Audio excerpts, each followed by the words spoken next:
Para o Senhor, aos alunos de teologia, hoje nós estamos iniciando com vocês uma nova disciplina, que é a disciplina de História da Igreja.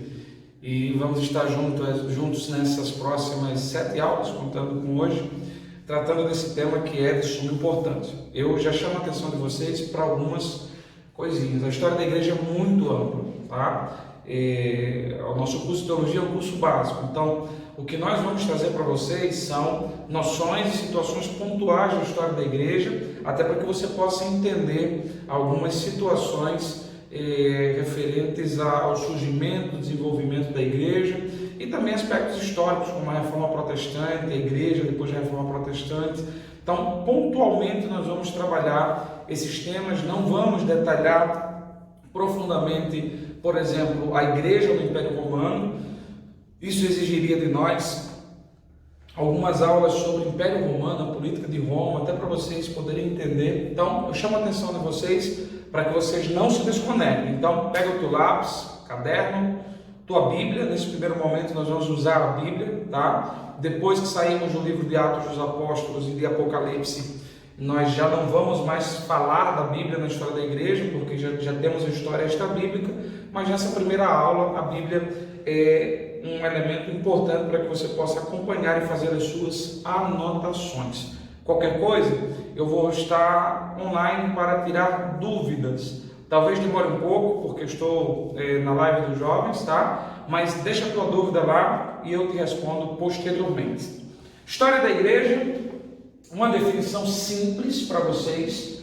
Na verdade, é a definição mais complexa, que é a parte da historiografia. Então, eu simplifiquei para vocês. História da igreja é o ramo da história que se dedica à observação dos processos de preparação, surgimento e desenvolvimento da igreja nos diversos momentos e cenários da história. Veja que eu coloquei para vocês algumas palavras em negrito. Palavra preparação, surgimento, desenvolvimento e diversos momentos e cenários da história. Essas são as palavras-chave para entender essa disciplina, tá? Nós vamos partir daqueles que foram os eventos que influenciaram de forma prévia o crescimento da igreja, o surgimento e a expansão da igreja. Vamos ver os seus primeiros passos e vamos ver o seu desenvolvimento. Isso tudo dentro dos cenários e tempos diferentes da história. A igreja não se comportou da mesma forma em todos os momentos. Muita coisa muda, muitas novidades aparecem, novidades boas e outros momentos novidades ruins. Então, a história da igreja se dedica a essa perspectiva. E para começar nossa disciplina, eu quero fazer algumas considerações preliminares. São preliminares porque o que nós vamos tratar nesses próximos 3 pontos são situações que são anteriores ao surgimento da história da igreja, ao surgimento da igreja em si, mas que são extremamente importantes na compreensão do que aconteceu de Atos dos Apóstolos em diante. Se eu não entender isso aqui, haverá um lapso, uma lacuna, um vazio na minha compreensão do Novo Testamento, tá? Então, quais são os fatores preliminares que influenciaram na história da igreja? Primeiro, a situação do pós-cativeiro babilônico. Vocês já viram aí o panorama do Antigo Testamento, possivelmente já viram também a história de Israel e viram que o cativeiro babilônico foi uma marca muito forte na história da nação de Israel. E agora nós vamos ver essa influência na história da igreja. Pós-cativeiro babilônico, período intertestamentário em pelo menos 3 aspectos: dominação grega, dominação romana e mudanças e fragmentação no judaísmo. Então, esses pontos são pontos preliminares que você precisa ter em mente para compreender algumas situações da história da igreja. Vamos lá? Primeiro, qual a relação do pós-cativeiro babilônico com a história da igreja? No pós-cativeiro babilônico, no decreto de Ciro, quando Ciro domina a Babilônia, ele adota uma postura de pacificação com os povos dominados e no seu decreto ele oportuniza todos os judeus que estão cativos na Babilônia 3 situações. A primeira delas, regressar a Jerusalém, regressar a Judá e reconstruir a cidade e o templo. Segunda situação, permanecer na Babilônia, porque historicamente muitos judeus estavam fixados na Babilônia. É preciso tirar da cabeça que o cativeiro babilônico foi simplesmente um cativeiro de destruição. Não era assim que acontecia. Havia uma parte escravizada, mas havia partes parcelas da sociedade judaica na qual houve investimento. Por exemplo, a primeira leva de cativos à Babilônia, onde estava Daniel, Ananias, Misael e Azarias, se levou os jovens da corte, inteligentes, capacitados para aprender e crescer na Babilônia. Então, não vejo o cativeiro babilônico simplesmente como um cativeiro de destruição e aniquilação. Ele foi ruim, ele foi péssimo, tá? Mas há toda uma circunstância histórica e política por trás dele. Babilônia queria unificar as culturas de todo mundo, queria ser o resultado da união de culturas riquíssimas. Por isso que, além de permitir que os judeus voltassem para Judá, Ciro oportunizou que muitos judeus que estavam estabelecidos na Babilônia, onde havia bairros de judeus, permanecessem na Babilônia. E, em terceiro lugar, eles tinham a opção de ir para qualquer outro lugar do Império Medo-Persa, que naquela época era muito grande. Esse movimento de judeus para Judá, permanecendo na Babilônia e se espalhando por outros lugares do Império Persa, gerou o que nós conhecemos como judeus da diáspora ou judeus da dispersão. Os povos judeus de fato se espalharam. Quando você lê o livro de Esther, por exemplo, a história não se passa em Judá, a história se passa na capital do Império Persa. Quando você lê o livro de Neemias, você vai ver que Neemias começa a sua história na capital do Império Persa. Ele nasce nessa capital. Ele vem para Jerusalém a primeira vez, literalmente para a missão de reconstrução. Esses são judeus da dispersão, são judeus da diáspora, judeus que se espalharam por todo o mundo. Esses judeus espalhados por todo o mundo promovem o surgimento das sinagogas, que inicialmente eram lugares onde havia reuniões para discutir, ler, aprender a Torá, a lei, os escritos do Antigo Testamento.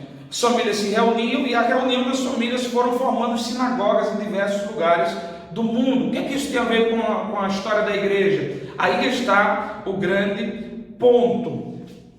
Essa dispersão de judeus, o surgimento dessas sinagogas, gerou uma tolerância das demais nações com o judaísmo. E quando o cristianismo surge, se tinha em mente que o cristianismo era, na verdade, uma ala do judaísmo, uma seita do judaísmo, esse judaísmo que se fragmentou, como nós vamos ver mais na frente. Então, a tolerância pelas sinagogas que havia em vários lugares e pelo judaísmo facilitou a expansão da igreja. Perceba, lendo o livro de Atos dos Apóstolos, que onde Paulo chegava, geralmente, primeiro ele buscava uma sinagoga em Tessalônica, sinagoga em Corinto, sinagoga em Éfeso. Por que existem sinagogas em todos esses lugares? E por que Paulo se utiliza dessas sinagogas como estratégia para a expansão da igreja? O pós-cativeiro babilônico é o que promove essa situação, esse cenário. Por isso o pós-cativeiro babilônico é importante. Dentro do período intertestamentário, nós temos algo mais importante ainda. O que é período intertestamentário, caso você não tenha estudado ainda? É aquela folhinha em branco entre o Antigo e o Novo Testamento, brincadeira. O período intertestamentário é um tempo de 400 anos do fim dos fatos históricos registrados no Antigo Testamento ao começo dos fatos históricos registrados no Novo Testamento. Então, esse intervalo entre o último registro histórico do documento do Antigo Testamento e os primeiros registros históricos do documento do Novo Testamento é chamado de período intertestamentário, que está entre os dois testamentos. É um período de 400 anos e muita coisa aconteceu aí. O Antigo Testamento ele termina com a dominação persa. Os últimos livros do Antigo Testamento são Esther, Neemias, Esdras e Malaquias. Esses são aí os últimos livros do Antigo Testamento, para você ficar atento, porque o Antigo Testamento não está em ordem cronológica, e o cenário é de dominação persa. Mas depois os persas foram dominados pelos gregos, e essa dominação grega possuiu um fator importantíssimo da história, de influência na história da igreja. A dominação grega, principalmente por Alexandre o Grande, que foi o grande conquistador da Palestina, ela adotou uma política de não opressão, assim como os persas, que não oprimiam seus vassalos, as nações que eles conquistaram. Alexandre o Grande adotou a mesma postura. Ele se fez amigo dos judeus. Alguns contam a história da visão que ele teve de uma roupa sacerdotal, e ele, quando chegou em Jerusalém para dominá-la, o sacerdote saiu ao seu encontro e ele se curva diante desse sacerdote, porque era justamente a visão que ele havia tido. E aí ele adota uma postura pacífica para com a Palestina, patrocinando os cultos e permitindo que os judeus desenvolvam a sua fé. Nesse meio tempo, existe um processo chamado helenização, que é a implantação da cultura grega no mundo conquistado. Alexandre o Grande, saindo da Macedônia, ele levou os seus exércitos até 15 mil quilômetros de distância da sua base. Ele se expandiu de uma forma muito rápida, ele se expandiu de uma forma muito consistente, e nessa expansão ele entendia que deveria levar a cultura grega, que na cabeça deles era a melhor de todas, e implantar essa cultura nas demais regiões conquistadas. Então eles vão implantar as questões de língua, as questões culturais, as questões de estética e as questões filosóficas. Quando você vê, por exemplo, Paulo discutindo em Atenas com os estoicos e epicureus, na sua viagem missionária, na sua segunda viagem missionária, quando ele passa por Atenas e ele tem condições de falar a estoicos e epicureus, é porque Paulo foi alguém de alta cultura, e na sua formação cultural estava uma base filosófica grega que tinha nessas duas escolas, a escola estoica e a escola dos epicureus, uma referência muito forte da filosofia. Paulo consegue pregar no Areópago, em Atenas, tá? Porque ele possuía essa cultura helenizada. Dentro da cultura grega, um outro fator importantíssimo da dominação grega que influencia a igreja é a Septuaginta, no governo de Ptolomeu. Vocês viram que é a Septuaginta lá em Bibliologia, lembra? Isso, Septuaginta, essa mesma tradução do Antigo Testamento do hebraico para a língua grega, que foi realizada em Alexandria, no Egito. Ptolomeu leva aí 70 anciãos ao Egito e eles fazem a tradução do Antigo Testamento para a cultura grega, porque esse livro dos judeus deveriam estar nas bibliotecas ou na biblioteca central do Império Grego. Eles queriam agregar essa cultura e os gregos deveriam ler. Havia essa cultura de leitura muito grande. E a Septuaginta se faz aí a principal fonte pela qual os judeus da diáspora, muitos anos depois, conseguem, a partir dos seus filhos, que eram de cultura grega, ler o Antigo Testamento, não somente ler o Antigo Testamento, mas também alcançar os prosélitos. Quem eram os prosélitos? Eram gentios que se convertiam ao judaísmo. E muito embora não falasse hebraico, possuíam a Septuaginta como livro de leitura. Tá? Isso, nós vamos ver um exemplo clássico disso em Bereia, em Atos 17, quando Paulo vem para Bereia, saindo de Tessalônica por causa da perseguição, e ele vai pregar, e os bereanos estavam conferindo nas escrituras. Que escrituras são essas? Possivelmente a Septuaginta, ou seja, o Antigo Testamento em grego que estava circulando já naquela época, porque ele foi traduzido nesse período intertestamentário, aí mais ou menos 200 anos antes de Cristo. Essa cultura grega, ela também contribuiu na história da igreja quando ela dividiu o judaísmo. O helenismo dividiu o judaísmo no seguinte aspecto: alguns judeus, principalmente depois do cativeiro babilônico, adotaram uma postura exclusivista e diziam: não podemos nos misturar com nada dos demais povos. Outros judeus, entretanto, entendiam que esse processo de helenização era válido, era importante aprender esse idioma, tanto que a língua grega, nós vamos ver no próximo slide, foi um fator importantíssimo. A cultura estética grega, essa aceitação por determinado grupo de judeu e rejeição por outro, fragmentou, quebrou as forças do judaísmo. E essa quebra das forças do judaísmo foi um fator importante, por exemplo, para a vinda de Jesus, para a manifestação de Jesus, para o seu ministério, e também mais na frente para a igreja no dia de Pentecostes, para a igreja na sua expansão, tá? É importante observar isso. Então, o judaísmo estava dividido. Fator de destaque na dominação grega, a língua grega, tanto por causa da Septuaginta, mas porque ela foi, dentro do cristianismo, algo que viabilizou a expansão da igreja através das missões.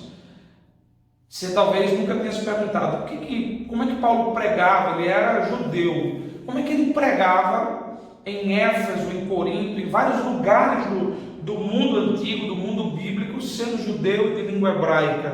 A língua grega passa a ser basicamente uma segunda língua. Quando Paulo prega, a Grécia já não domina mais, é o Império Romano. Mas a língua grega era a língua oficial do Império Romano na região oriental. Era a região onde o Evangelho mais se desenvolveu. Nos 2 primeiros séculos, a parte oriental do Império Romano era onde estavam concentrados a maior parte dos cristãos. E a segunda língua nesse período era a língua grega. Nesse tempo era a língua grega. A segunda língua para os judeus, a segunda língua para todos os povos. Razão pela qual Paulo, que era cidadão romano, porque nasceu na Cilícia, fora de Jerusalém, depois foi criado em Jerusalém. Então Paulo conseguia falar os 2 idiomas. E essa implantação da língua grega nesse período de dominação foi fundamental para isso. Influenciou na história da igreja, a cultura, mas principalmente a língua. Outro ponto importante de preparação, outra questão preliminar no período intertestamentário, é a dominação romana. Roma domina a região da Palestina aí no ano de 64 a.C., aproximadamente. E algumas características do Império Romano, tanto antes de Cristo quanto durante a vida de Cristo, bem como no período de surgimento e expansão da igreja, são importantíssimas para a história da igreja. Primeiro, unidade política inédita. Até então, os impérios eram divididos, apesar das conquistas, mas Roma já era uma unidade política que até então não se havia visto. Então, toda aquela região, desde Roma, desde a Espanha, na verdade, né, e regiões mais ao ocidente, até o Egito e outras regiões da Ásia, na região da Mesopotâmia, era a dominação romana.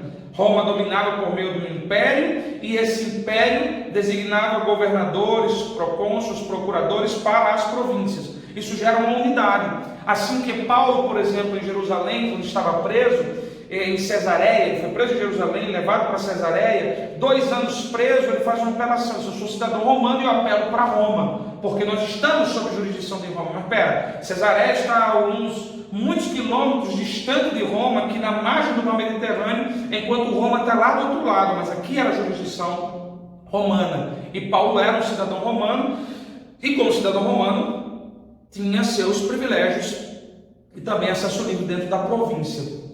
Esse período é um período em que é um período que nós chamamos de Pax Romana, o período de maior crescimento de Roma, de expansão, de gigantismo, de estruturação. E nesse período de Pax Romana, de crescimento de Roma, a igreja acabou entrando pegando uma carona nesse crescimento, porque a estrutura que Roma criou favoreceu a expansão da igreja. A filosofia de Roma era uma filosofia de organização em prática, ou seja, vamos organizar para fazer. E essa organização de províncias, de infraestrutura, de estrada, gerou abriu uma porta para que a igreja pudesse se estabelecer e se expandir. Por exemplo, construção de infraestrutura, estradas e seguranças. Roma investiu bastante em estradas e também na segurança dessas estradas, e foi por essas estradas onde viajaram os missionários, levando e expandindo a igreja. Não falo simplesmente de Paulo, não falo simplesmente de Pedro, falo principalmente de muitos anônimos que levaram e expandiram a mensagem do Evangelho. As estradas romanas eram estruturadas e eram seguras. E fora isso, Roma gerou segurança e modernizou a navegação pelo mar Mediterrâneo. O mar que Paulo viajou não simplesmente uma vez, de onde partiu para a obra missionária. Veja que a influência do Império Romano, ou melhor, a influência dos fatores do Império Romano na história da igreja são enormes e estritamente importantes. Eu destaco para vocês a abertura e construção das estradas. Roma queria velocidade de deslocamento para conquistar outras províncias, então construíam estradas bem estruturadas, bem aprovisionadas, e por essas estradas havia um grande fluxo de mercadoria para atender, por exemplo, os privilégios dos governantes das províncias, para que essas famílias importantes viajassem. Então eles realmente investiram em uma infraestrutura da qual a igreja se aproveitou para expandir o Evangelho. Vocês precisam entender isso. O mundo que Pedro, Paulo e os apóstolos estavam pregando, o mundo que as missões, no qual as missões internacionais transculturais estavam inseridos, era o mundo greco-romano. Agora marcado pela influência da cultura, estética, filosofia, principalmente língua grega, e estruturado e assegurado pela força do grande Império Romano naquela época. Isso precisa estar bem nítido na nossa cabeça. Se nós desprezarmos o cenário da revelação bíblica, nós vamos entender pouca coisa, principalmente quando tratamos de história. O cenário é importantíssimo. Por fim, no período intertestamentário, um outro fator que vai ter repercussão na história da igreja é a mudança e fragmentação do judaísmo. Tá? O judaísmo se dividiu por questões culturais, até porque havia uma discussão se deveria ou não associar-se aos outros povos.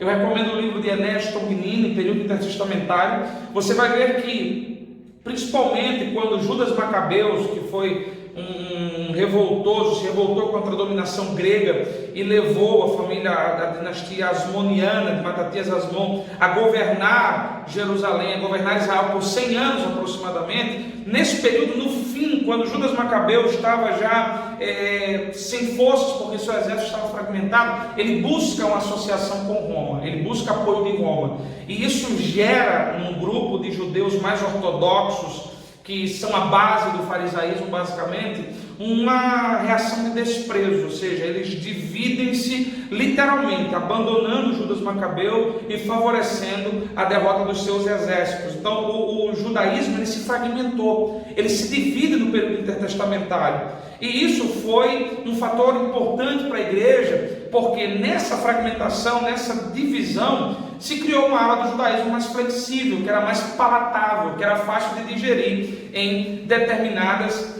regiões e principalmente aí na Palestina. Você vai ver que Jesus não enfrenta tantas dificuldades com a comunidade judaica da Galileia, tá? Eu não vou entrar nesses detalhes, apesar da grande tentação para isso, mas você vai ver que a Galileia ela tinha uma grande abertura para essas questões multiculturais. Havia sinagogas, os fariseus igualmente, mas era completamente aberta a região da Galileia para essas questões mais transculturais. Judeia não, Jerusalém era algo estritamente fechado. Então temos essa mudança de cultura. Essa segmentação do judaísmo ela vai acontecer também de forma teológica. Fariseus, saduceus e essênios são 3 seitas dentro do judaísmo que têm perspectivas teológicas diferentes. Fariseus estritamente cerimoniais, crendo em muitas coisas do Antigo Testamento e sendo extremamente hipócritas, né? Cumpridores da lei. Os saduceus, a ala teológica do judaísmo, mas que divergia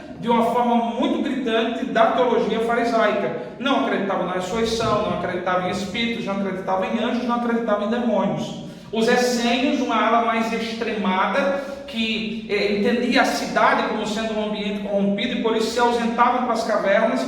E aí, quando você estiver lendo, é possível que você se depare com os escritos de Mar Morto, as cavernas de Qumran. Eram comunidades essênias que se reuniam para escrever e viver suas vidas cerimoniais de forma pura. Tanto que eu tive a oportunidade de estar em um sítio arqueológico de uma comunidade essênia na região de Qumran, e você vai ver que era muito comum a questão de lavatórios, de lugares de purificação, de estruturas cerimoniais. Foram seitas que se sedimentaram dentro do judaísmo, que se dividiram dentro do judaísmo. E que influência isso teve para o cristianismo? O judaísmo, em razão da dominação romana, que foi até certo ponto pacífica, era uma religião lícita em Roma. Então, quando o cristianismo surge, considerando essas divisões e outras, e considerando a licitude do judaísmo, para o Império Romano, por muito tempo, o cristianismo não era nada mais do que uma outra seita do judaísmo.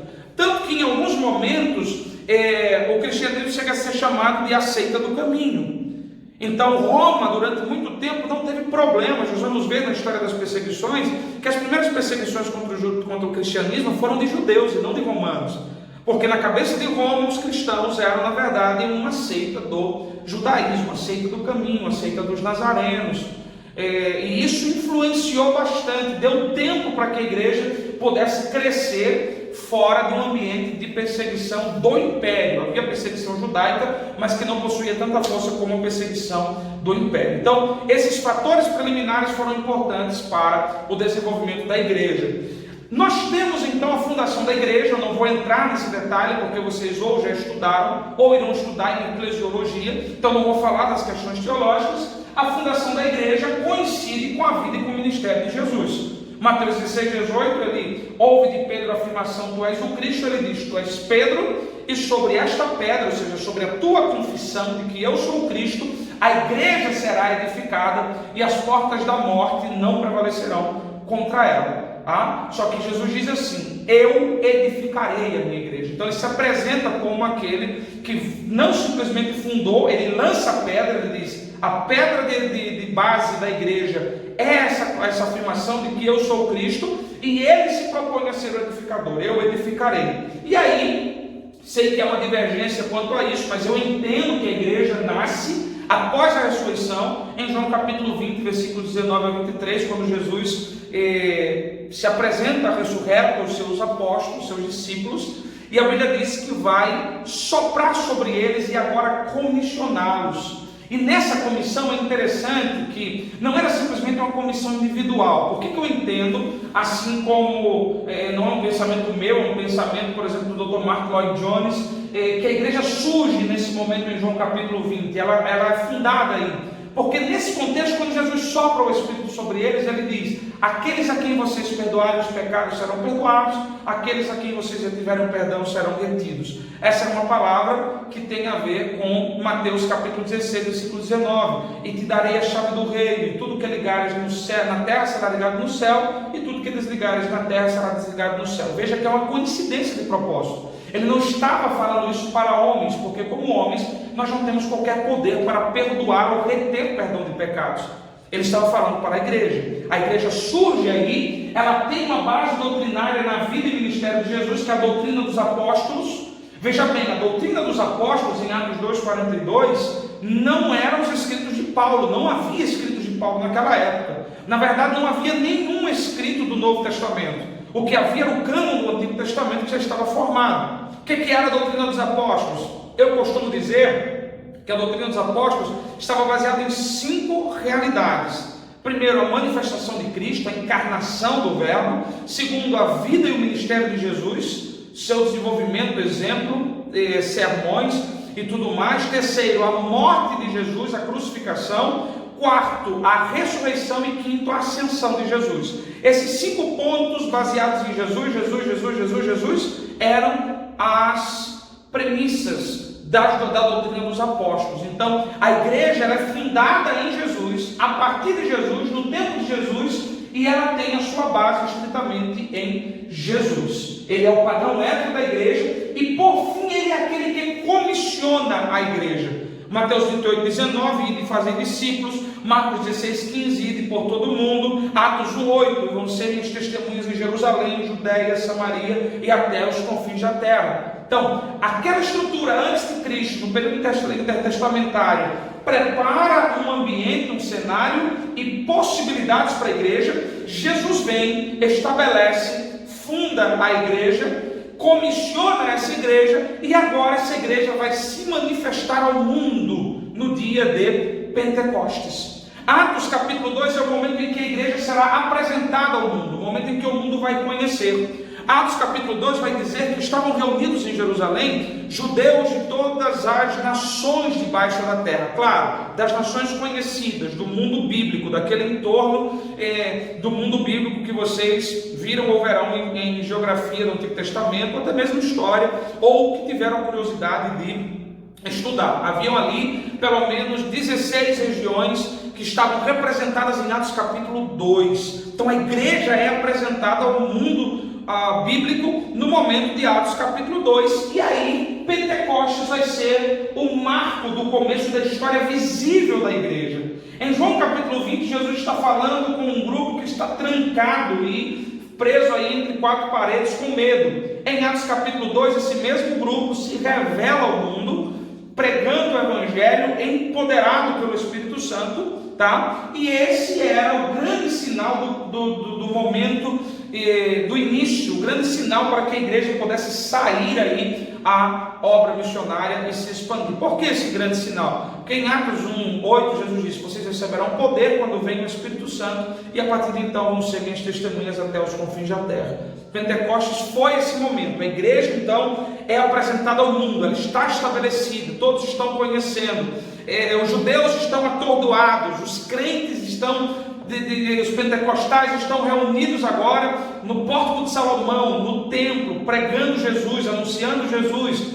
A igreja se estabelece em Jerusalém, e essa igreja que se estabelece em Jerusalém, ela era muito peculiar, porque depois do Pentecostes, depois daquele momento, o que acontece? Muitos que se converteram em Pentecostes, em Atos capítulo 2, aqueles quase 3.000, muitos deles voltaram para as suas casas, porque estavam em Jerusalém por causa da festa. Voltaram para Cirene, na África, voltaram para Ponto, muito mais ao norte, voltaram para Roma, e a igreja de Roma foi possivelmente fundada por pessoas que saíram do Pentecoste, que estavam no dia de Pentecoste e voltaram para suas casas. Não foi Pedro, não foi Paulo que estabeleceu aquela igreja. Então veja que o Pentecoste foi apresentando a igreja, e depois de Atos capítulo 2 fica uma igreja estabelecida em Jerusalém. Essa igreja estabelecida em Jerusalém, ela tem algumas características muito peculiares. Ela, de alguma forma, ela se esquece da ordem de que Jesus havia dito em Jerusalém, Judéia, Samaria e confins da terra, de que ela deveria se expandir. Quais são as características dessa igreja que se estabelece em Jerusalém depois do Pentecostes? Primeiro, ela tem um perfil judaico-cristão. Você vai ver que esse perfil judaico-cristão, ele gerou um problema enorme, porque eles eram cristãos, mas ainda estavam aferrados a muitas práticas do judaísmo, inclusive a rejeição aos gentios, o exclusivismo judaico de dizer somos nós os exclusivos e único povo de Deus. Então essa igreja de perfil judaico-cristão, ela tem um pensamento de que o evangelho deveria ser somente para os judeus, eles não aceitavam o gentílico. Você vai ver problemas como esse, por exemplo, em Atos capítulo 6. O primeiro problema institucional que a igreja enfrentou foi o fato de que na assistência social, as viúvas hebreias eram melhor atendidas do que as viúvas gregas. Quem eram as viúvas gregas? Eram viúvas possivelmente descendentes de judeu, mas do mundo grego, dos judeus da dispersão. Então veja que já existe aí uma discriminação, porque a cabeça da igreja é uma cabeça judaico-cristã em Jerusalém.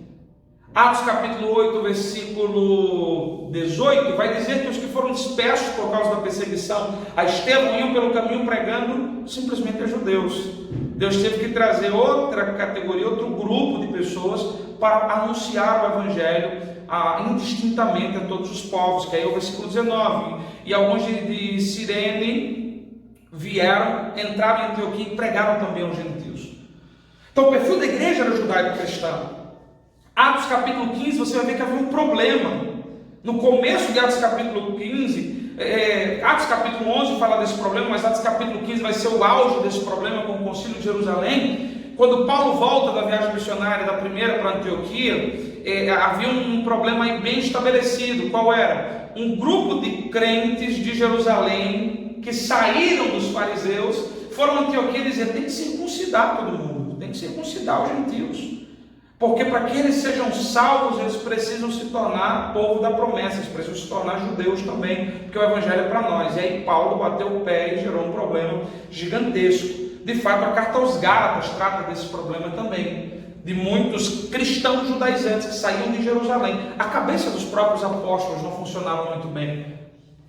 A cabeça dos próprios apóstolos tinha essa perspectiva judaico-cristã, tá? Basta ler Atos capítulo 10, quando Pedro recebe a revelação, a ordem de Deus, os lençóis, dizendo: toma, mata e come. Ele vai dizer: não, Senhor. Toma, mata e come. Não, Senhor. Na terceira vez, Deus vai dizer: toma, mata e come, Pedro.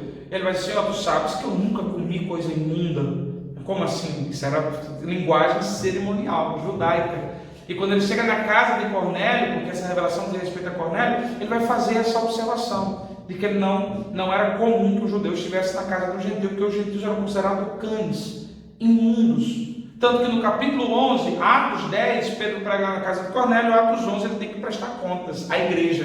O que você foi fazer na casa do gentio? O que você foi pregar na casa do gentio? No próprio fim de Atos 10, a Bíblia vai dizer que Pedro não foi só, e que havia um grupo ali que era da circuncisão, ou seja, judeus, cristãos, advindos do judaísmo, que ficam espantados porque a família de Cornélio recebe a mesma graça que eles receberam em Pentecostes. Então, essa igreja estabelecida em Jerusalém, ela era muito peculiar. Ela negligenciou iniciou essa perspectiva de que Jesus havia estabelecido, de que a história da igreja se desenvolveria em todo o mundo, que a igreja deveria se expandir, e ela está focada em Jerusalém, priorizando o judaísmo, razão pela qual em Atos capítulo 15 se estabelece o concílio de Jerusalém. E a grande discussão do concílio de Jerusalém era quanto de judaísmo nós devemos impor às igrejas gentílicas que estão sendo estabelecidas. Deve circuncidar, deve cumprir o ritual, deve cumprir. Quanto de judaísmo nós devemos impor? E depois Tiago, pastor, presidente da igreja, vai chegar a dizer: pareceu bem o Espírito Santo e a nós não impor aos gentios nenhuma carga além daquilo que deve ser observado, a abstenção da idolatria, de alimentos sufocados a ídolos, que também fazem parte da idolatria, e da prostituição, da fornicação. Ou seja, que eles mantenham, que eles abandonem, querem ser crentes, não precisam ser judeus, mas devem seguir o padrão de vida santa, abandonando os costumes gentílicos, que era a prostituição, os alimentos sufocados aos ídolos, que faziam parte das mesas de idolatria. 1 Coríntios 10 vai falar disso, tá? E a idolatria, abandonar, negar os seus falsos deuses. Então, isso tudo vem porque a igreja de Jerusalém possuía esse perfil. É a primeira fase da igreja, é a igreja de Jerusalém. E aí, essa igreja de Jerusalém, ela precisava ser chacoalhada. E nós temos alguns fatores históricos que vão arrancar a igreja de Jerusalém e levá-las ao mundo gentil. O primeiro fator, a perseguição que se desencadeia por causa de Estevão. A morte de Estevão gerou esse clima de instabilidade. Tá? Atos capítulo 6 até o capítulo 8, você vai ver que a igreja se espalha. Primeiro Estevão morre apedrejado, se estabelece uma perseguição. Saulo de Tarso já está aí com uma manus militare do farisaísmo, do judaísmo contra o cristianismo. E você vai ver em Atos 8, dos versículos de 1 a 3, que a Bíblia diz que muitos foram dispersos, saíram de Jerusalém por causa da perseguição, menos os apóstolos. Os apóstolos permaneceram em Jerusalém. Por quê? Eu não vou entrar aqui em pormenores, mas existe o grande fator de que, de alguma forma, havia uma tolerância em relação a eles. Porque apedrejaram Estevão e não apedrejaram eles? E essa tolerância podia se explicar, talvez, pela observação de algumas questões da cultura judaica, dentro da igreja, da manutenção da cultura judaica dentro da igreja, apesar dos pesares. Tá? Isso é Atos capítulo 8. A igreja em Atos 8 vai se expandir. Em Samaria, Atos 11, 19 vai dizer que eles também foram dispersos pregando. Então, o primeiro fator que estressou o gráfico de expansão da igreja, que estava em linear e agora começou a se movimentar, foi a perseguição de Estevão. Chega o segundo, a chamada de Pedro ao mundo gentil, porque quando Deus se revela para ele em Jope e o leva à casa de Cornélio, o Espírito Santo vem sobre Cornélio, naquilo que costumamos chamar de Pentecostes dos gentios. E aí em Atos 11, quando ele vai explicar para os judeus de Jerusalém, para os crentes de Jerusalém, o que aconteceu na casa de Cornélio, ele vai dizer: eles receberam a mesma coisa que nós recebemos em Pentecostes. Então, a igreja agora em Cesareia, no meio de uma comunidade gentílica, no meio da família de Cornélio, tá? A igreja de Antioquia, pega uma catexto e passe aí na tela do seu celular, porque Antioquia é o lugar, o fator, o evento histórico que mais vai influenciar o início da história da igreja. A igreja de Antioquia, estabelecida por gentios, foi a igreja onde Paulo cresceu, foi a igreja que se lançou ao mundo gentílico na obra missionária. Então a expansão da história da igreja passa inevitavelmente por Antioquia. Eu costumo dizer que o grande fator que mudou a história das missões e da igreja é o fator Antioquia. A Antioquia foi esse fator e precisa ser bem observado. Lá os discípulos foram chamados pela primeira vez de cristãos. Enquanto a mentalidade em Jerusalém era judaico-cristã, em Antioquia se viu um cristianismo puro e simples, direto. Então esse fator foi importante. E aí, nesse início da história da igreja, Paulo e as missões transculturais, indiscutivelmente, um fator importantíssimo. Com esse estabelecimento da igreja em Atos dos Apóstolos, nós temos as primeiras perseguições. As primeiras perseguições estão registradas em Atos. Então veja bem, Atos dos Apóstolos é um registro dos 30 primeiros anos da igreja. Os 30 primeiros anos da história da igreja estão registrados em Atos dos Apóstolos. E dentro desses 30 primeiros anos, porque o judaísmo era uma religião oficial ou lícita em Roma, porque Roma pensava que o cristianismo era uma seita do judaísmo, Roma não encardiu, não encarnou, não impediu e não obstacularizou o cristianismo, mas os judeus passaram a perseguir. A grande perseguição da igreja em Atos dos Apóstolos, repito, não é romana, é judaica. A perseguição judaica foi que levou Paulo à prisão. Roma só intervia quando havia tumultos. Roma dava liberdade, tanto que havia em Israel o Sinédrio. O Sinédrio era o tribunal responsável pelo julgamento e aplicação de casos relacionados à lei mosaica. Havia as cortes romanas, mas havia o Sinédrio. As cortes romanas governavam, mantinham a ordem, a lei romana se estabelecia, mas o Sinédrio aplicava a lei mosaica, ou seja, Roma permitiu essa liberdade. E o judaísmo perseguiu então a igreja. Tá? Eu trouxe um exemplo de intervenção romana. Atos 18:8 vai dizer que Cláudio, o imperador Cláudio, expulsou todos os judeus de Roma. Por quê? Por causa de tumultos. Então, não sendo por causa de tumultos, porque como o Império Romano era muito grande, qualquer tumulto que surgisse poderia ser muito grave, como um sintoma de separação, de revolta, de resistência ao Império Romano. Então, quando havia tumultos, eles imediatamente abafavam esses tumultos. Como o cristianismo não gerou esse tipo de tumulto, a não ser dentro do judaísmo, então Roma estava de boa. O judaísmo não. O judaísmo perseguiu até que em Atos 21 eles levam Paulo à prisão. Atos 21, Paulo está voltando da primeira viagem missionária, ele vai ao templo, ele leva consigo o Trófimo, e aí ele é acusado de haver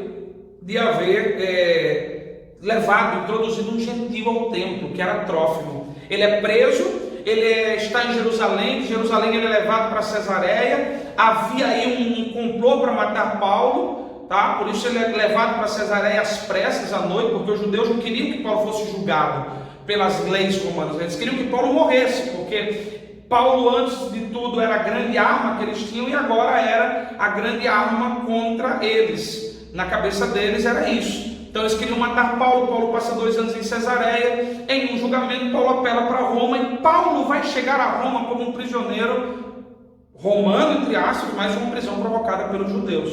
Então a história das primeiras perseguições são judaicas. Tá? Atos dos Apóstolos e a história bíblica da igreja, ela termina basicamente com uma perseguição judaica. Aí estamos falando do ano 62, 63, aproximadamente, depois de Cristo. E aí acabou o registro da história bíblica, o registro bíblico da história da igreja. Paulo vai, passa sua primeira prisão em Roma, ele é solto. Nessa soltura ele continuou fazendo missões.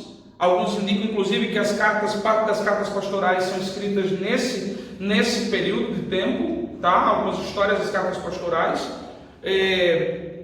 Como a estada de Paulo em Creta, por exemplo. Alguns dizem que ele foi até a Espanha, mas depois ele é preso de novo pelo Império Romano. Agora sim uma prisão romana. A perseguição romana começa por Nero no ano 64. Todo mundo já ouviu falar de Nero, um imperador extremamente excêntrico, extremamente arrogante, extremamente pervertido, tá? E nessa conduta de Nero, nessa postura de Nero, se inaugura a primeira perseguição sistemática do Império Romano contra os cristãos. E essa perseguição sistemática ela acontece porque Roma sofre de um grande incêndio. No dia 18 de julho de 64, a cidade de Roma ela pega fogo, literalmente. Dos 14 bairros romanos, 10 foram totalmente destruídos. E alguém atribuiu a culpa a Nero, ainda que alguns historiadores dizem que não foi Nero quem incendiou Roma. A maioria dos historiadores concorda que foi ele. Tá? Alguns dizem que não, que era problema de estrutura da própria cidade. Bem, nós nunca saberemos ao certo o que aconteceu. A verdade é que a maior parte atribui a Nero, que Nero incendiou Roma. Só que Nero percebe, quando ele começa a sofrer a culpa, que dos 3, 4 bairros que não foram incendiados, que não sofreram com incêndio, a maioria de habitantes desse bairro eram cristãos. Eram bairros de maioria cristãos, ou bairros cristãos. O que é que Nero faz? Ele lança a culpa do incêndio de Roma sobre os cristãos e ele lança então uma perseguição sistematizada contra os cristãos através de um decreto de morte aos cristãos.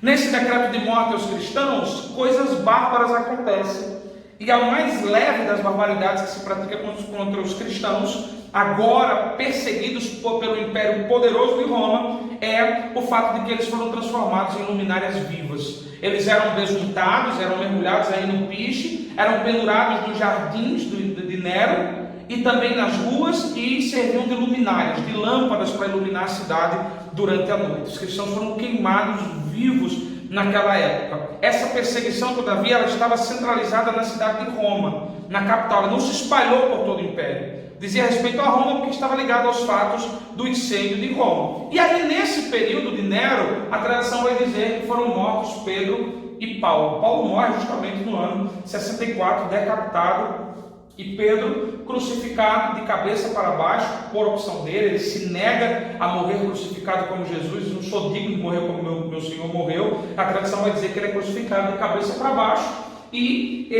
o cristianismo sofre esse golpe forte, que só vai arrefecer um pouco, diminuir um pouco, quando Nero já perde a sua governabilidade em Roma, é expulso praticamente do governo e se suicida, comete suicídio. Nesse ato de suicídio, então, as coisas se acalmam um pouco para o cristianismo. Mas isso é durante pouco tempo, porque no ano 81 vai ascender ao governo de Roma, eu diria que um dos piores perseguidores da igreja nesse período, chamado Domiciano. Domiciano teve um início pacífico no governo de Roma em relação à sua relação com os cristãos, mas depois ele exige e estabelece o culto ao imperador. Ele exige sacrifícios à sua inteligência. Olha a cabeça desse camarada. Ele exige sacrifícios à sua inteligência. E, obviamente, o culto ao imperador e o sacrifício ao imperador são rejeitados completamente pelos cristãos, que adoram exclusivamente a Deus, a Jesus e ao Espírito Santo.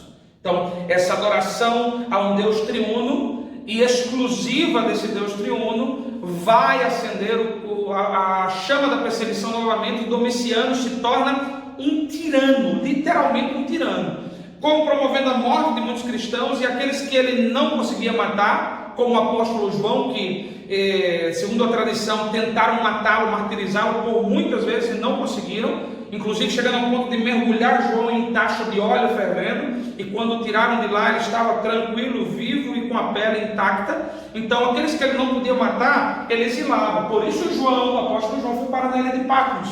Apocalipse é um livro escrito nesse período. Se você quer entender como as igrejas da Ásia receberam a mensagem do Apocalipse, você precisa entender que aquelas igrejas estavam debaixo da perseguição romana por Domiciano. Então, na cabeça daquelas igrejas, o anticristo, o dragão, tudo isso, toda aquela problemática estava relacionada a Domiciano. E a mensagem do Apocalipse era consolo para aquela igreja perseguida, porque para eles Apocalipse é a carta de João, todo o Apocalipse é uma carta de João, todo o Apocalipse foi direcionado às 7 igrejas da Ásia, e todo o Apocalipse dizia para aquela igreja que no final da história Jesus venceria o Império Romano, que Jesus sim era Senhor dos senhores e Rei de reis, e não imperador romano, e que no final das contas a história iria acabar bem, porque o grande dragão poderoso de 7 cabeças e 10 chifres seria totalmente destruído por Jesus. Esse é o transfundo histórico do livro do Apocalipse, a forma como a igreja recebeu, porque ela estava justamente debaixo dessa perseguição de Domiciano. Essa perseguição só vai diminuir quando Domiciano, que era considerado um tirano pelos próprios romanos, é assassinado dentro do seu próprio palácio. E nessa morte de Domiciano, a igreja passa a gozar de algum tempinho aí de relativa paz. Essa paz dura pouco, porque vem outro imperador, Trajano. Esse ano aí está errado, tá? Esse ano está errado, não é o ano de 64. Trajano vai estar aí no ano de 104 mais ou menos, a partir do ano 104 mais ou menos, 104 é que Trajano passa a estar no governo, e Trajano ele vai reacender a perseguição um pouco mais tranquila. Por quê? Ele proíbe o cristianismo, mas ele não sistematiza a perseguição.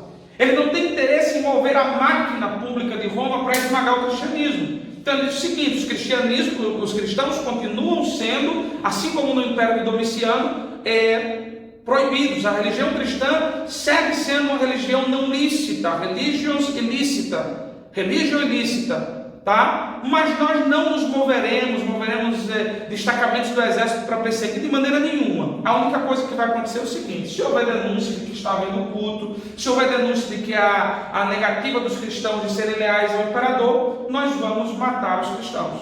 Esses que estão sendo denunciados serão então mortos. E aí a igreja vai gozar de uma relativa paz.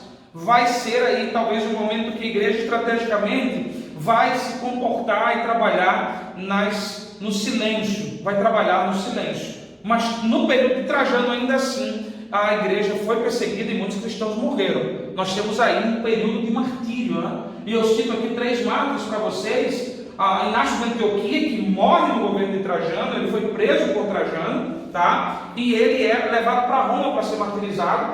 Ele é um pai apostólico. Pais apostólicos são aqueles que vieram imediatamente depois dos apóstolos. Inácio de Antioquia na Síria, a igreja de Paulo, a igreja de Barnabé. Então, Inácio de Antioquia, ele tem um contato com essa primeira geração aí dos apóstolos, tá? Com essa geração que veio dos apóstolos, por isso chamados esses homens de pais apostólicos. Inácio de Antioquia é uma figura importante porque na sua viagem para ser martirizado em Roma, ele vai escrevendo cartas às igrejas, a muitas igrejas, e essas cartas são documentos históricos importantíssimos. E a grande mensagem de Inácio de Antioquia, que foi martirizado, executado em Roma no ano 107, era: não façam nada para impedir o meu martírio. Eu sou trigo de Deus e estou pronto para ser moído nos dentes das feras romanas. E ele foi lançado no Coliseu Romano e foi martirizado aí dentro desse Coliseu. E ele imaginava o seguinte: que o martírio dele geraria nos cristãos o impacto de dizer: vale a pena ser crente, vale a pena servir. Geraria nas igrejas, assim como Paulo escreveu lá atrás acerca de que era prisioneiro de Cristo, ou que suas prisões geravam incentivo nos cristãos, como ele escreve na carta aos Filipenses. Inácio de Antioquia imagina que o seu martírio vai possuir um impacto positivo nas igrejas, no sentido de que elas vão se fortalecer em razão do Evangelho, e isso foi de fato o que aconteceu em muitos lugares. Vale a pena ler as cartas de Inácio de Antioquia, o trigo de Deus moído nos dentes das feras romanas. Outro mártir desse período dos pais apostólicos foi Policarpo de Esmirna, bispo da igreja de Esmirna. Esmirna, aquela igreja da Ásia Menor que João escreve, a igreja sofredora de Apocalipse capítulo 2.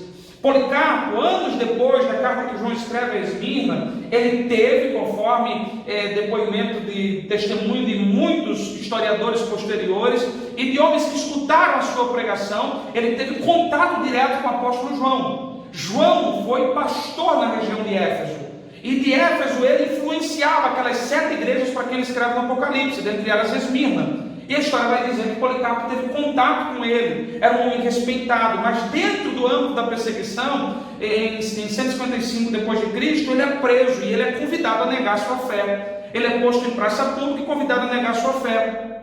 E a história vai dizer que Policarpo, antes de ser martirizado, ele faz a seguinte declaração: durante mais de 80 anos da minha vida, o meu Jesus nunca me negou, e não vai ser agora que eu vou negá-lo. Eu não posso negar. Acenda uma fogueira, porque quanto antes o fogo subir, mais rapidamente eu chegarei à presença de Deus. E aí acenderam a fogueira, e alguns registros históricos dizem que o fogo subiu, mas não o consumia. E aí alguém veio e o apunhalou para que ele morresse. E o velhinho de Esmirna, um homem extremamente respeitado, um exemplo de servo sofredor, de evangelista, um exemplo do evangelho, tomba na praça de Esmirna por não negar a fé. Um martírio. A igreja aí crescendo, mas sendo regada pelo sangue dos mártires. Um outro mártir, Justino Mártir, que foi martirizado em 165. Esse é uma figura importante do seu tempo. Tá? Justino Mártir foi o chamado primeiro filósofo da igreja, porque ele possuía uma formação filosófica, ele conseguiu entrar nesse mundo filosófico para pregar. Ele desenvolve a ideia do Logos, João capítulo 1, versículo 1, no princípio era o verbo, e o verbo era Deus, o verbo estava com Deus. Ele consegue alcançar o mundo da filosofia através desse texto, porque na filosofia platônica, Platão dizia que havia um logos que era um intermediário entre o divino e o humano, e aí Justino Mártir vai na filosofia dizer: eu conheço esse logos. Esse logos é Cristo, e ele desenvolve essa questão de Cristo como sendo o logos de Deus, a inteligência de Deus, a revelação de Deus.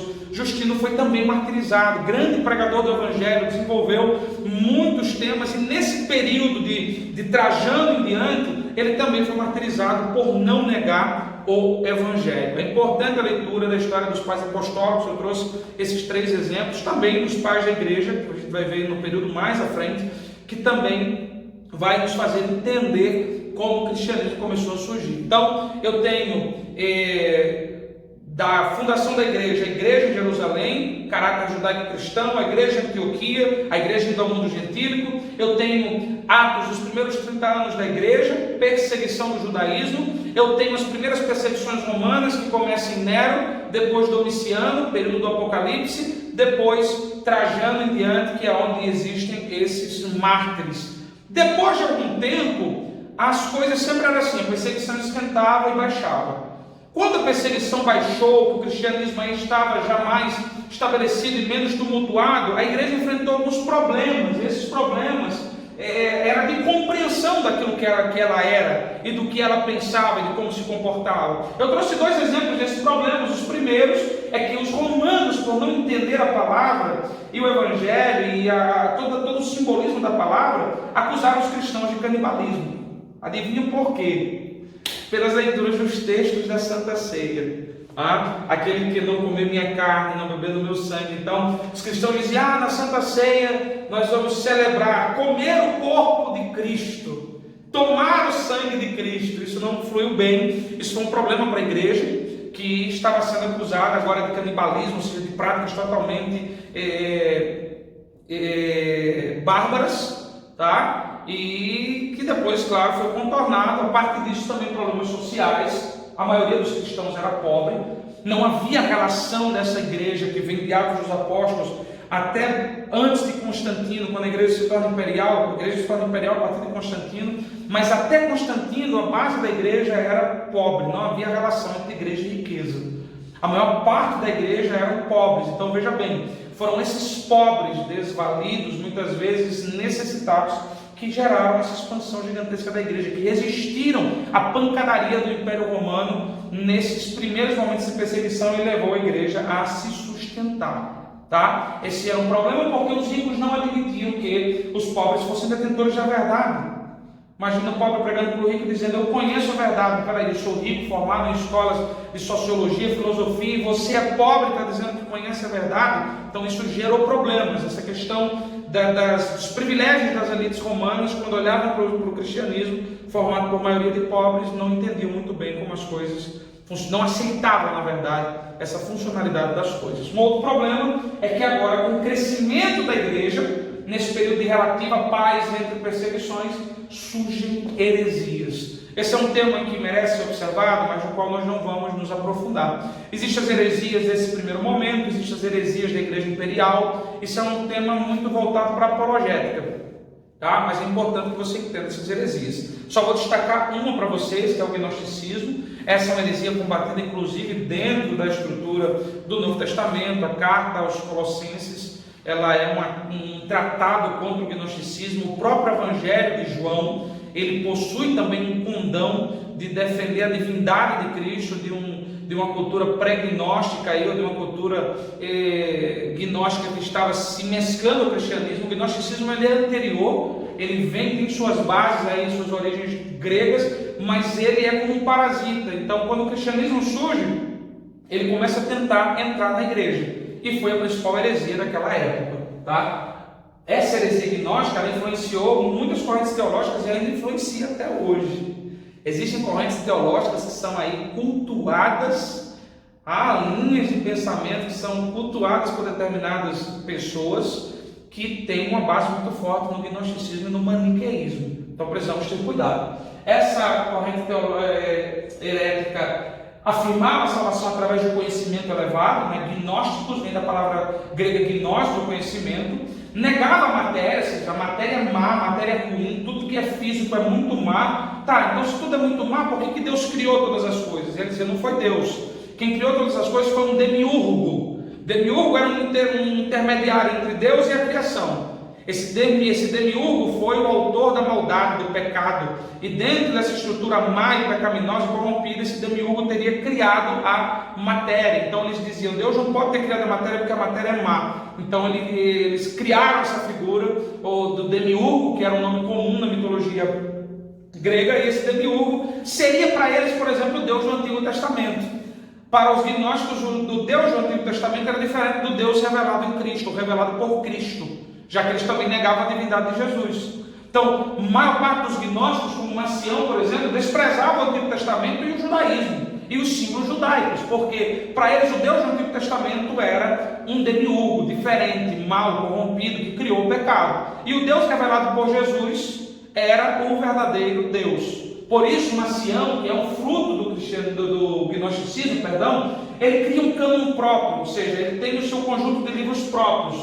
O Evangelho de Lucas é ditado, ele arranca do Evangelho de Lucas aquilo que trata do Antigo Testamento de símbolos judaicos, e ele abraça todos os escritos paulinos. Marcião, que é o criador do marcionismo, uma heresia ramificada do gnosticismo, ele era fã número 1 de Paulo. Ele entendia que o que Paulo havia escrito era exclusivamente a revelação que deveria ser aplicada. Só que ele interpretava Paulo fora do contexto das Escrituras. Você pode dizer, como é que os escritos de Paulo deram margem para uma heresia? Não deram margem para a heresia. O gnosticismo é anterior a Paulo. Eles só aceitavam a questão de Paulo pela questão de conhecer os escritos de Paulo pela questão de conhecimento elevado, de cultura elevada, de ser, entende? Então, Marcião tinha essa questão, rejeitava o Antigo Testamento, os símbolos judaicos e abraçava aí as questões do Novo Testamento. Negava a divindade de Jesus. Para ele, Jesus não era Deus, Jesus era um aion, um ser elevado que se revelou, e negava também a questão da matéria de Jesus.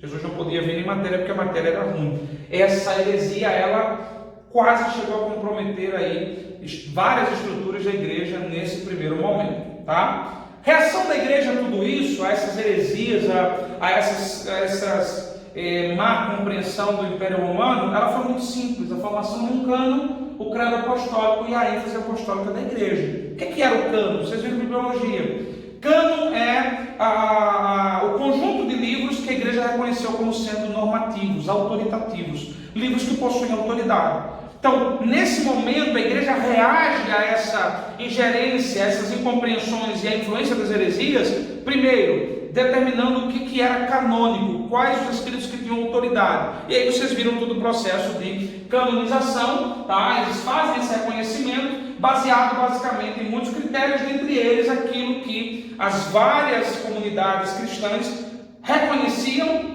majoritariamente aceitavam, os mesmos livros que eram reconhecidos, e aqueles que elas majoritariamente rejeitavam. E aí você vai fazer uma discussão lá dentro de bibliologia, textos críticos, textos receptos, mas foram analisados aí muitos documentos. O texto receptos, mais de 5.300 documentos para chegar ao que hoje é o Novo Testamento. Mas chegou. Durante um período longo que transpôs séculos, tá? O cânon do Novo Testamento foi formado e a igreja agora possuía um livro para fundamentar a sua teologia, a sua doutrina, como resposta a essas questões heréticas. O credo apostólico foi outra resposta da igreja.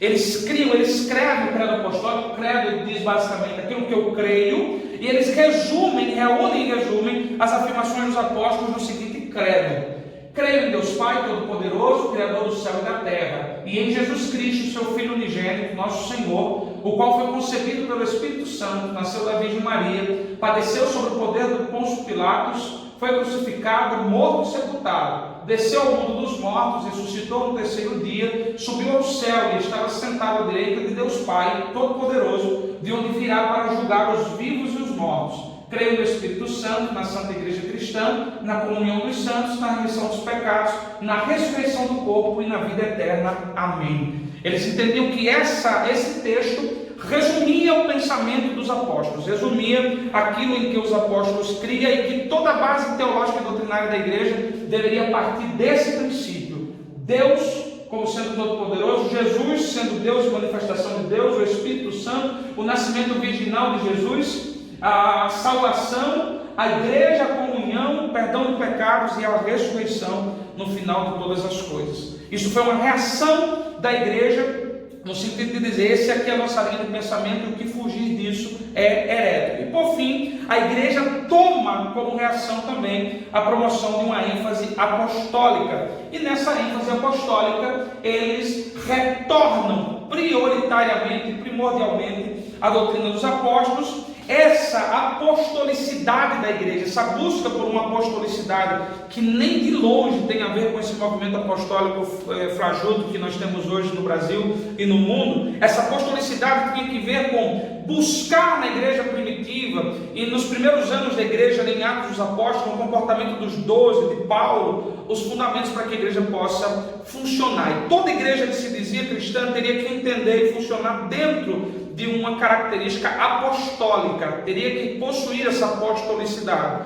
E isso leva a igreja a uma unidade no combate das heresias. Porque se aquele pensamento teológico, por mais bonito que fosse, não guardasse relação com aquilo que fluiu dos apóstolos lá em Atos e nos escritos como Didaquê, por exemplo, e outros mais, eles tinham o povo totalmente rejeitado. Então eles tinham um cânon, eles tinham aí o seu credo, e agora eles estão voltando, organizando a sua liderança em torno do ensino apostólico que gera a unificação da igreja. Vai surgir inclusive a igreja católica apostólica antiga, que não é a católica apostólica romana, é uma igreja chamada de católica porque era universal, ou seja, ela tinha um pensamento igual em todos os lugares onde ela estava estabelecida. O pensamento partia do cânon, do credo apostólico e da apostolicidade da igreja, e isso fortalece a igreja de uma forma diferente do que ela viveu anteriormente. Em todos os lugares, em diferentes lugares, ela estava agora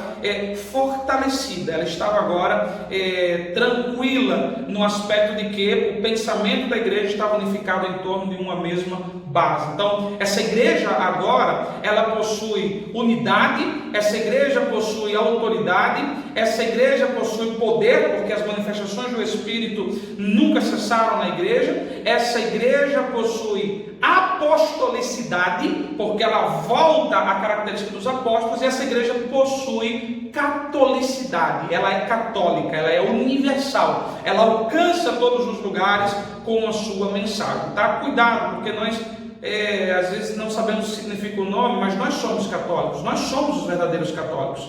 Católico quer dizer universal, e a igreja é universal, ela alcança todo mundo. Catolicidade é uma característica da igreja. É por isso que eu saio daqui, prego no Peru, e eu sei que posso pregar o Evangelho, porque a igreja alcançou esse lugar com a sua mensagem do Evangelho, que é o mesmo Evangelho que nos alcançou. Essa foi a reação da igreja, que consequentemente começa a chamar a atenção do império e produzir as grandes perseguições. E essas grandes perseguições aí no final do terceiro século, início do quarto século, foram perseguições sistematizadas, se espalharam por todo o Império Romano, já não estavam mais na capital romana, elas se espalham por todo o Império, eram perseguições extremamente violentas, e nesse ramo de perseguição houve o confisco de propriedades, de bens dos cristãos, destruição de locais de culto. Vou destacar para vocês dois terríveis nomes nessa perseguição. Primeiro, Décio, imperador romano que governou no ano de 294, um grande perseguidor da igreja. Ele começa a perseguir a igreja porque ele queria resgatar a glória de Roma, e no resgate da glória de Roma, ele faz um decreto de que os deuses romanos deveriam ser adorados.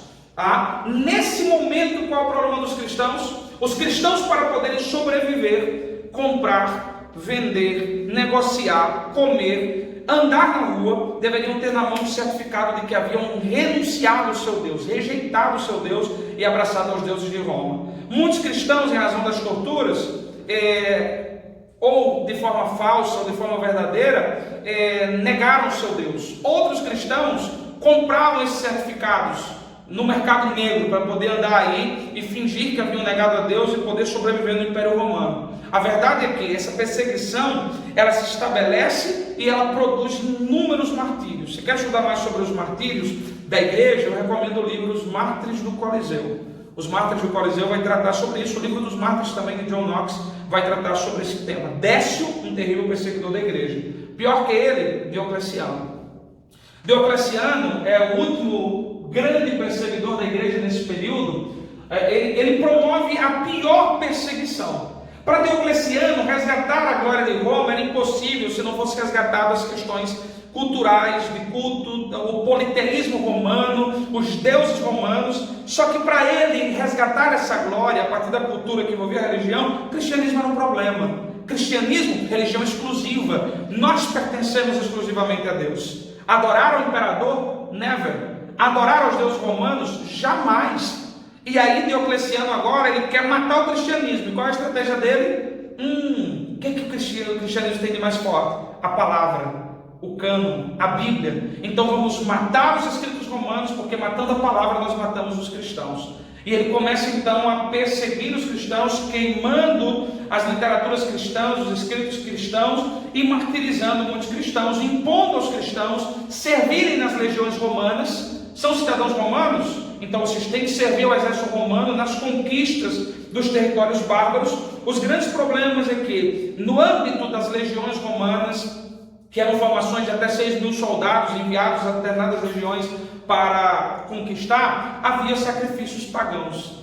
E um dos grandes episódios que deflagrou aí uma grande carnificina de cristãos foi o fato de cristãos dentro das legiões se negarem a participar dos sacrifícios aos deuses romanos. Esses cristãos dentro da legião que se negaram a sacrificar foram mortos ali mesmo. E dali chegou a notícia: os cristãos estão participando da legião, mas não adoram os deuses romanos. E o estabelecimento de uma perseguição sistematizada e violenta foi ainda mais forte. Mas isso gerou uma crise política, porque o império era gigante e o cristianismo estava estabelecido e gigante. Você vai ver que dentre as causas de queda, de caída do império romano, está o gigantismo, está também o crescimento do cristianismo, porque o cristianismo negava que o imperador era Augustus, negava que o imperador era Deus, negava a adoração ao imperador. Então Diocleciano, ele se vê no final do seu mandato em uma crise política enorme. E aí eu concluo a aula com vocês dizendo que no meio dessa crise se levanta alguém que de alguma forma foi uma ferramenta para trazer um tempo de relativa paz para os cristãos, que foi Constantino. Constantino, que era filho de um tetrarca, Diocleciano estabeleceu um sistema de governo em tetrarquias, ou seja, ele dividiu a região em 4 e colocou aí um tetrarca em cada uma das 4 regiões para governar. Constantino era filho de um tetrarca, e quando esse tetrarca morre, ele de alguma forma se reconhece, é reconhecido, inclusive por Galérico, um outro tetrarca, um outro imperador, como um César, como alguém que tinha autoridade. Ele ganha força e ele põe no coração: vou conquistar Roma. E enquanto ele se prepara para conquistar Roma, a história, inclusive o historiador Eusébio de Cesareia vai registrar isso. Ele tem uma visão em que Deus aparece para ele e mostra a cruz para ele e diz: por este sinal você vai vencer. Era o sinal da cruz.